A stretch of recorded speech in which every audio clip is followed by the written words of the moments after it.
Hey, what's going on, friends and family? My name is Skylent, and today we're going to be doing top 10 things that Black Desert Online could do better. This is going to be sort of like me suggesting sort of improvements. Not really. That's not exactly my job to provide solutions to problems, but I will just kind of point out the problems. This is going to be like the last video where I kind of talk about, or like any sort of criticism really on Black Desert Online, because I know people don't fucking like criticism on the game that they spend thousands of hours on. Anyways, I'm spending a lot of time in this game too. I like streaming it. I like playing it. I think it's a cool game overall. And yes, I recommend it, but I think this video could be pretty good for people to kind of understand maybe some issues that the game might have. And overall, I will say that almost every single issue on here, I think that I've listed all right here, and kind of am suggesting these like, areas of improvement. I think that the game is actually improving in those areas. So we'll see. They might not. They might go back on their word. Things might not actually improve. Blah blah blah. Whatever. But as of right now, I think these are the areas of improvement, that Black Desert Online could really use. And I think that it would allow, for a larger, wider demographic to the game to be more comfortable. And I think it would just be better overall for the players, better for the consumers. You have more players, more popular game, and that's what you want in a massively, multiplayer online game. So here we go. The first thing I want to talk about is going to be price drops or better loyalty rewards. Basically, this means that I think the cash shop is too fucking expensive, and it is too difficult and too random to actually get, the cash shop items from in-game playing and currency. I know it's possible, but I think it's too hard. So I think that they should reward people for playing, more loyally, or somehow they need to make it much, much cheaper. I doubt that they're going to make it much, much cheaper. So the way I think it could work is if they added in maybe some more mechanics. I know they added in the Dark Spirit Adventure board game bullshit. They have loyalty points, I know, but I think there needs to be another extra layer somehow. I know they do events and everything, but it's just simply not enough.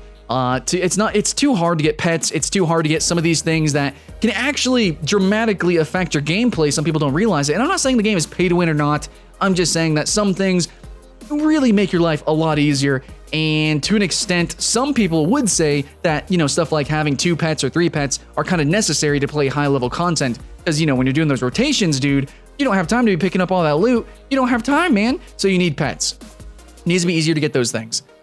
Next up on the list, I have more gear options. Now, this was a big complaint in my review that I kind of wish I explained a little bit better or kind of compared and contrasted a little bit better. But in terms of like Guild Wars 2 as an example, Guild Wars 2 has, holy shit, dude, dozens of viable armor sets that you can utilize for almost any character, any class, any build, whatever. Dude, you can do so much, and that's PvP. That's PvP where all the different armor sets are kind of set in stone. So you have the Berserker armor set, like you just have Berserker, and then you have the different trinkets you can use. I guess you have the, I don't know, holy shit, dude. And then you have the runes and sigil. It does actually kind of get complex, even in the simplified structured PvP. But in PvE, holy shit, dude, there's so much mix and match that you can do. It's ridiculous. And Guild Wars 2 isn't special in that regard. There's lots of MMOs that you can mix and match gear to a pretty good extent. I know there's always going to be a meta, but in Black Desert Online, there's essentially no choice. There is like, this is the PvP weapon.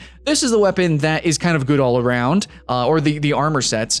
This armor set is specifically for this type of, trading, or this armor set is for this life skill. And then for the most part, like, you just kind of have like a bunch of shit as well. Like, it doesn't fit anywhere, and it just, it's like not even a jack of all trades. It's just a shit of all trades. I don't know, man. The armor sets are really weird and random in this game, and they don't make sense, so I really need more, and I think that there should be a revamp. I think there should be a retooling of a lot of the different armor sets in this game, the gear equipment. So that's weapons, that's going to be, just the name, like, like Zareths, Grunnels. I think all of the named stuff just needs to be revamped and changed up, and just add a shit ton more to the game, because it is not enough for a game that is so highly involved with gear. This is a gear grinding game, and yet there's not actually that much variation in the gear. So yeah.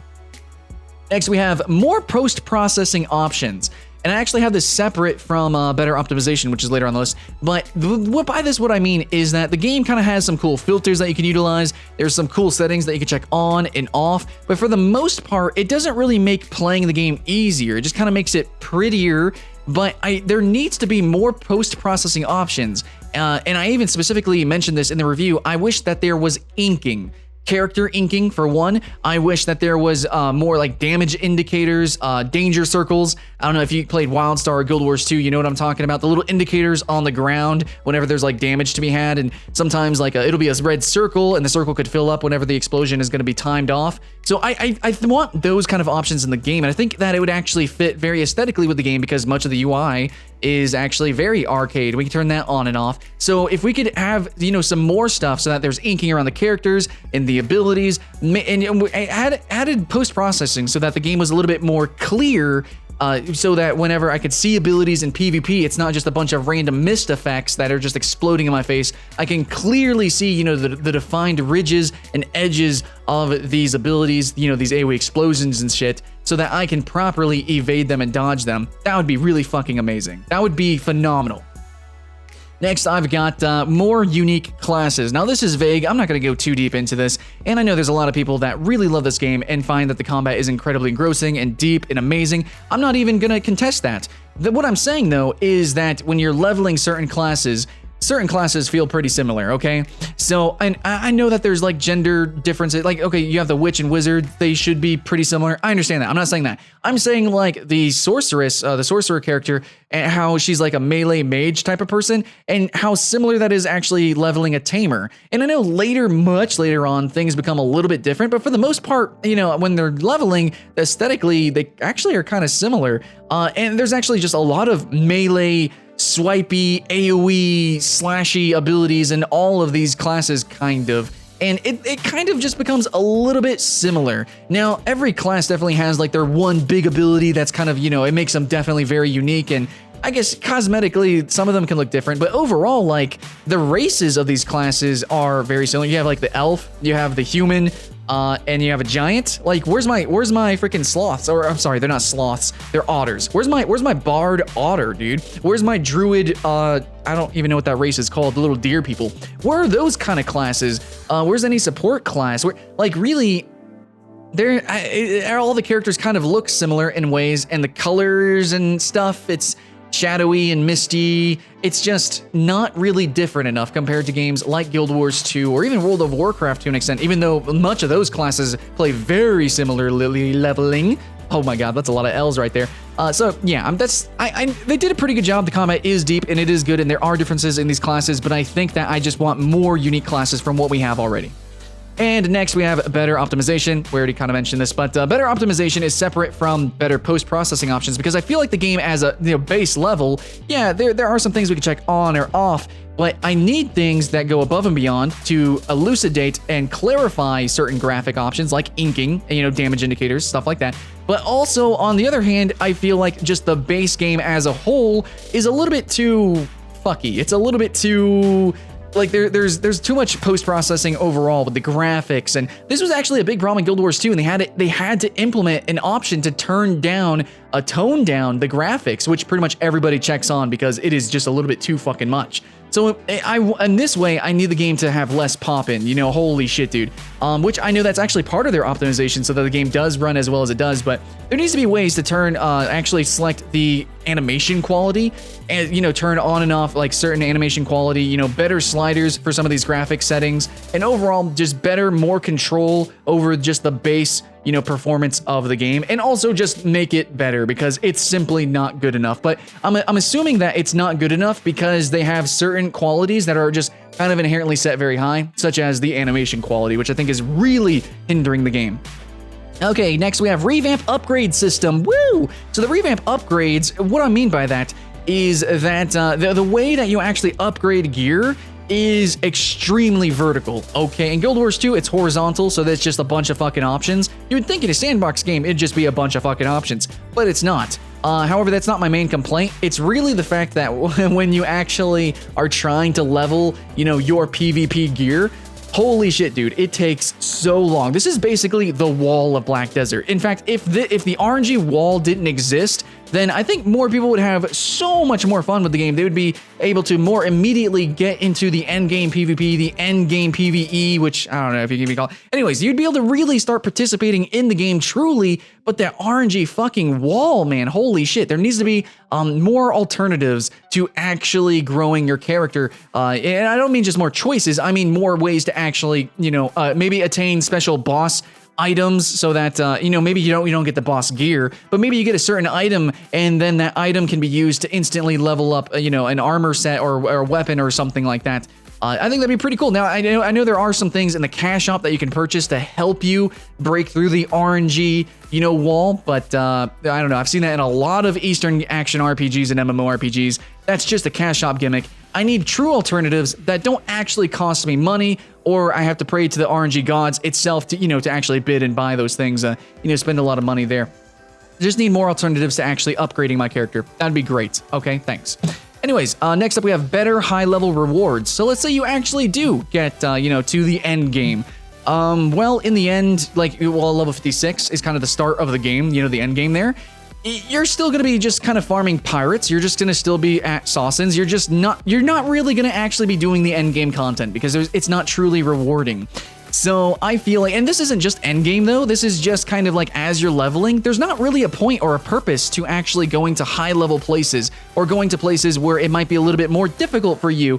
You're not rewarded with XP, you're not really rewarded with better silver gain per hour. It's so much better anywhere, at any level, and no matter what the group is, it's always better to flash farm, okay? So if you can't flash farm, as in use a single ability and kill everything instantly, then you're just not playing optimally, and people are gonna make fun of you. They're gonna yell at you on stream, etc., etc. It's just not. Honestly, you're just not gonna have a great time. And another thing though that sucks, and this is gonna be the next point, is that even if you do go to those higher difficulty areas, they're actually not true difficulty. Really, the monsters are kind of just bullet sponges, and that's not true difficulty. True difficulty is stuff like Dark Souls, where all the different monsters have multiple skill sets, or they have multiple different phases and stuff, and you have to learn those phases and combos. You have to learn how to fight them, and there's actual a puzzle to be solved, and there's timing and mechanics. There's actual difficulty. It's not that they just happen to have a lot of health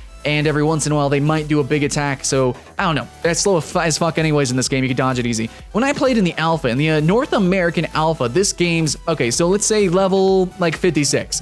The difficulty of mobs starting at level 56 was kind of the difficulty overall, from level 1.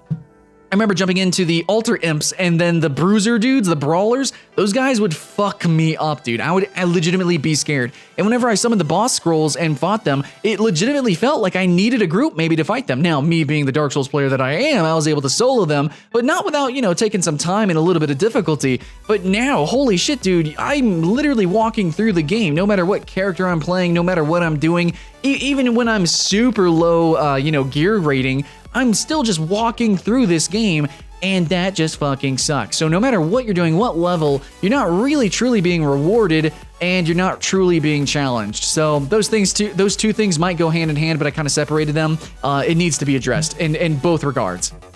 Next, now this isn't about PvE, this is going to be about PvP, but I feel like PvP should be more rewarding as well.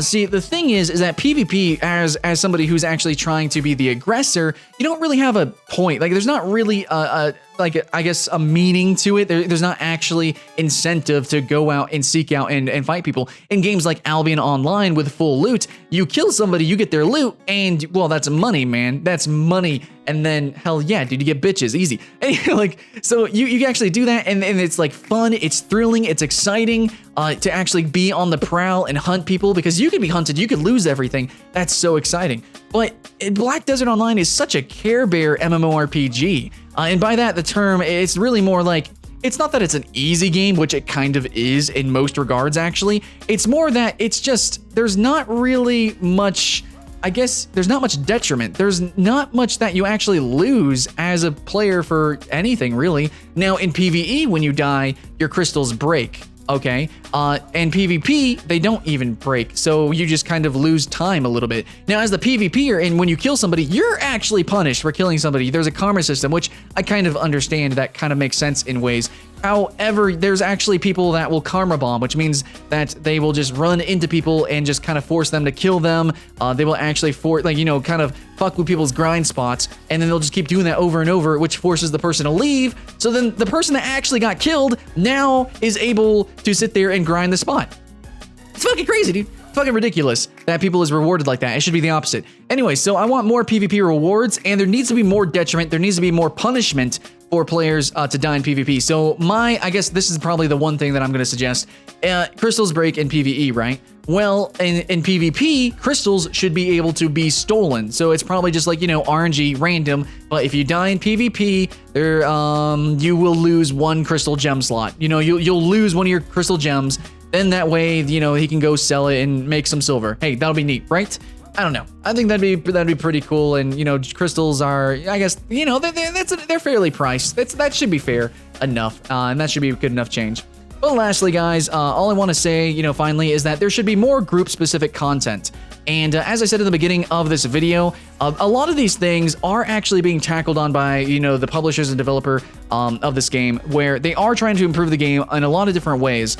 And they actually, from what I've seen with the free expansions, it seems every expansion and every update, they are kind of adding in group content. With the hunting down the Leviathans, you get on your guild galley, you go out into the open seas, you can do some crazy shit with your guild, more open world bosses. There's more weird survival environments that might, you might need somebody to kind of be with you so that it can help you survive. I know it helped me a lot whenever somebody gave me lots of, the water and, the tea and stuff in the desert. That was pretty cool. So I think they're adding in more kind of group-esque content, but I'm just saying I need more. And I don't just mean I want more for endgame, which I absolutely do. I don't need raids, but just, more of the kind of stuff that they've been doing. But what I want is I want more group content perforated throughout the leveling as well. Because there's not really incentive to group, for leveling. There's not really much that you can do. And previously, when the game was first probably kind of conceptualized, it was like that. Like I said, with the difficulty back in the alpha, there were group bosses and stuff that you needed to group to do and fight, and it was super fun. And you kind of only get that later on, sort of. But yeah, and even then, if you're really geared, you can solo a whole lot of them. But yeah, leveling, it's just not really there. So I kind of wish that there was more random events, more group stuff, and maybe open world dungeons. Maybe they can open up some fucking wilderness, I don't know, like RuneScape, or really more akin to Albion Online, have open world dungeons or caves that have really strong monsters that can also PvP is automatically flagged, and then people can be killed there and stuff. I think that'd be really exciting and fun. I just want more group content. Right now, there are kind of group areas, like they're really high level and you kind of need groups to do them, but they're not rewarding. So all in all, I don't know. I guess a lot of these points could be lumped together, but I needed to explain them separately so that new players, whenever they come into the game, they kind of understand some of the issues that the game might have. But at the same time, the game is improving, ever improving, which is something I did say in my review. And even though I do kind of have these issues with the game, it's still a pretty fun game overall. And it is worth trying. It is worth buying as well. And I don't know. All in all, I hope you guys do have fun, despite what negativity, I might have in this video. I actually genuinely have fun with the game, and I care about it, which is why I made this video. So thanks for watching, guys. Truly, hope you have fun. My name's Skylent, and I'll see you in the next one.